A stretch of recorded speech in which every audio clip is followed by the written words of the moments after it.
Makanya zakat yang paling besar itu dari dokter-dokter itu. Berapa zakat dia? Jadi kalau zakat itu 2,5%, 2,5% dari pendapatan. Kalau pendapatannya 100 juta, zakatnya 2,5%. Berapakah zakat yang dikeluarkan? Memang kalau udah cerita zakat ini banyak yang pura-pura bodoh memang.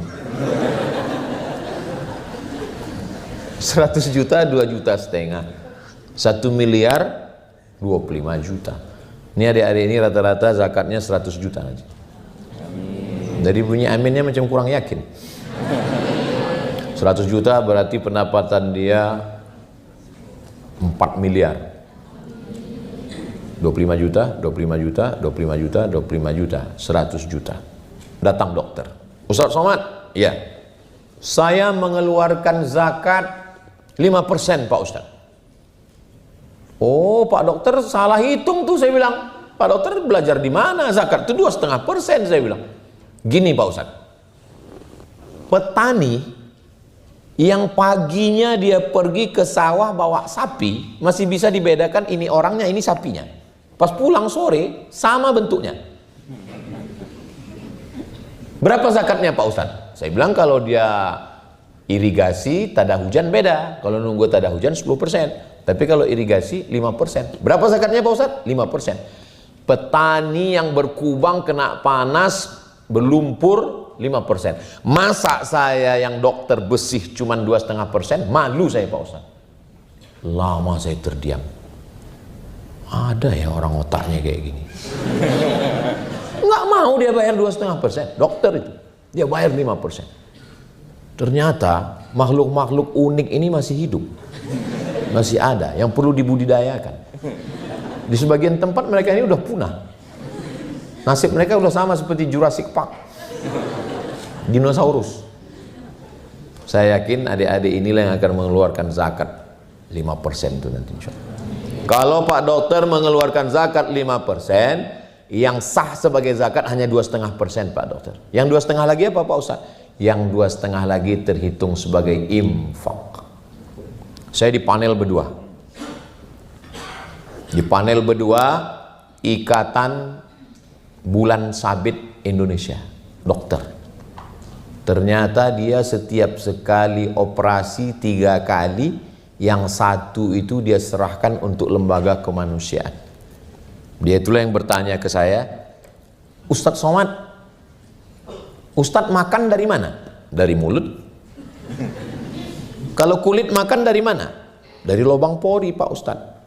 Kalau tulang makan dari mana? Saya bilang dari mulut juga. Tulang Sregar, Nasution, batu bara. Batu bara. Tulang itu makannya bukan dari pori Pak Ustadz, karena tulang nggak punya pori. Terus makannya dari mana Pak Dokter? Tulang makannya dari banyak bergerak. Karena banyak bergerak itulah tulang bisa makan. Langsung saya connect. Pantasan kita disuruh banyak bergerak. Allahu Akbar. Sami Allahu liman hamidah. Allahu Akbar. Tulang leher Pak Ustadz. Dari mana dia makan? Assalamualaikum warahmatullahi subuh.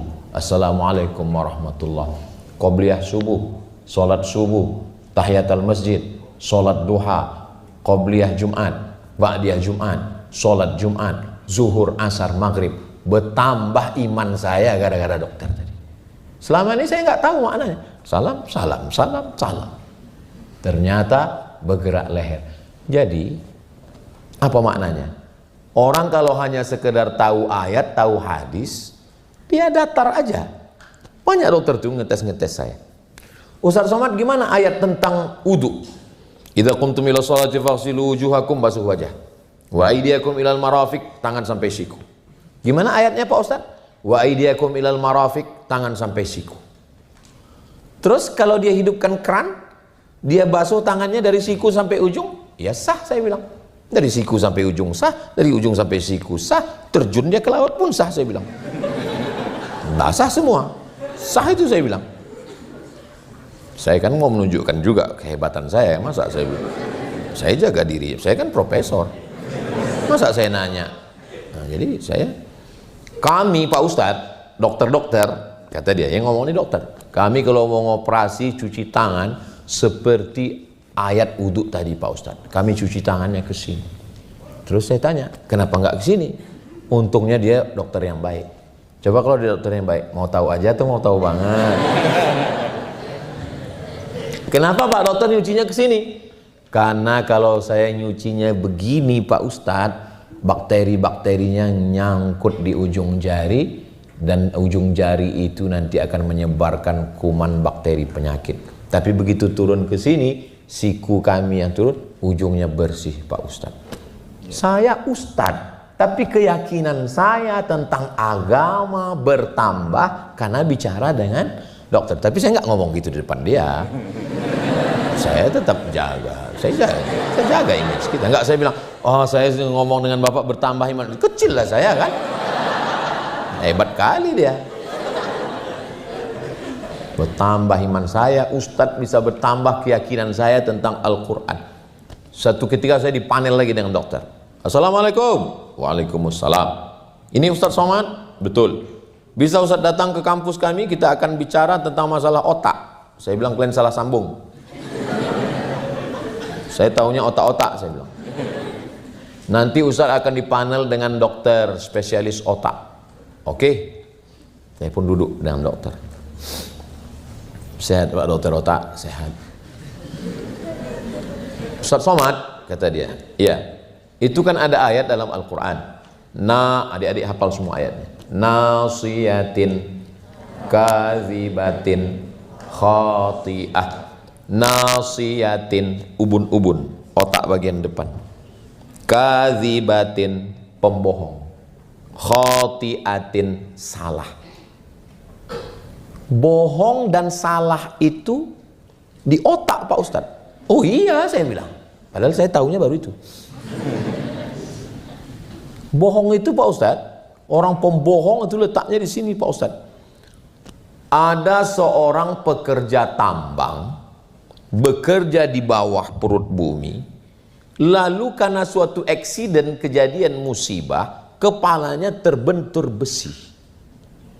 Menurut prediksi dia mati, tapi ternyata diselamatkan, sehat. Setelah sehat, perilakunya berubah. Kenapa? Karena terjadi kesalahan pada otak bagian depan. Nasiyatin kazibatin khati'atin. Nasiyatin, ubun-ubun bagian depan atas. Kazibatin, pembohong, penipu, pendusta, PHP, pemberi harapan palsu, katanya mau dinikahi tapi ternyata enggak. Khati'atin, salah, dosa, jahat, nakal, semuanya berawal dari otak. Yang menjelaskan itu siapa? Dokter. Ketemu dengan ayat. Itu kan cocokologi aja. Nggak ada yang cocokologi.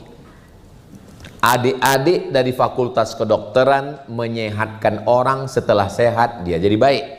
Adik-adik mendengarkan curhatan orang, setelah curhatannya didengar dia jadi baik. Adik-adik buat pengobatan amal sosial, orang menjadi baik. Adik-adik omongannya lebih didengarkan karena dianggap lebih berilmu, karena kalian kelas atas. Kalian lebih bisa membayar zakat, berinfak, bersodakoh lebih daripada orang lain karena duit kalian lebih. Amin. Jadi sebenarnya kalian ini makhluk apa? Kalian adalah makhluk yang dipilih Allah untuk dipakai menuju jalan kebaikan-kebaikan. Yakinkan itu dalam diri. Karena orang yang paling bahaya adalah orang yang tidak mengerti siapa dirinya. Dia sendiri nggak menghormati dirinya. Halakan mur'un, kata pepatah Arab. Halakan ru'um lam ya'rif qadrahu. Orang yang paling celaka adalah orang yang tidak mengerti siapa dirinya.